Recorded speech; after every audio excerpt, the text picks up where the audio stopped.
આજે મેં બનાવ્યા છે રવામાંથી બનતા એકદમ ઇન્સ્ટન્ટ સેન્ડવિચ ઢોકળા। તો ચાલો હું તમને બતાવું કે આ ઢોકળા મેં કઈ રીતે બનાવ્યા છે। તો એક બાઉલમાં છે ને 2 કપ જેટલો મેં ઝીણો રવો લીધો છે, સાથે 1 કપ ખાટી છાશ, પાણી એડ કરીશું, સ્વાદ અનુસાર મીઠું એડ કરી બેટરને સારું એવું મિક્સ કરી લેશું।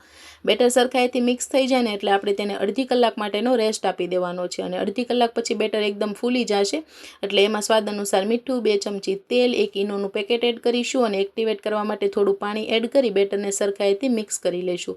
હવે ઢોકળિયાની ડીશ મેં છે ને તેલથી ગ્રીસ કરી લીધી છે, તેમાં પાતળું એવું બેટર આપણે પાથરી દેવાનું છે।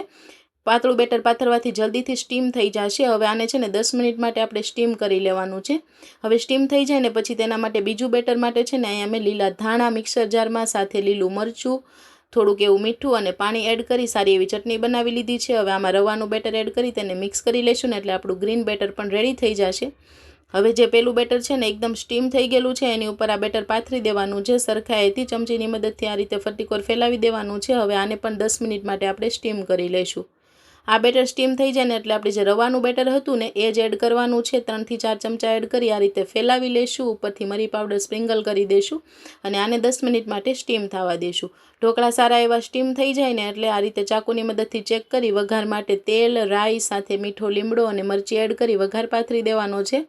હવે આ ઢોકળાને છે ને આ રીતે નાના નાના પીસીસમાં કટ કરી લેવાના છે। તો સરસ મજાના આપણા ગ્રીન સેન્ડવિચ ઢોકળા બનીને રેડી થઈ ગયા છે, અને આ ઢોકળા ખાવાની બહુ મજા આવે છે, અને આની સાથે તમારે કોઈ પણ એક્સ્ટ્રા ચટણીની જરૂર નથી પડતી। વિડીયો ગમ્યો હોય તો લાઇક, શેર અને સબસ્ક્રાઈબ।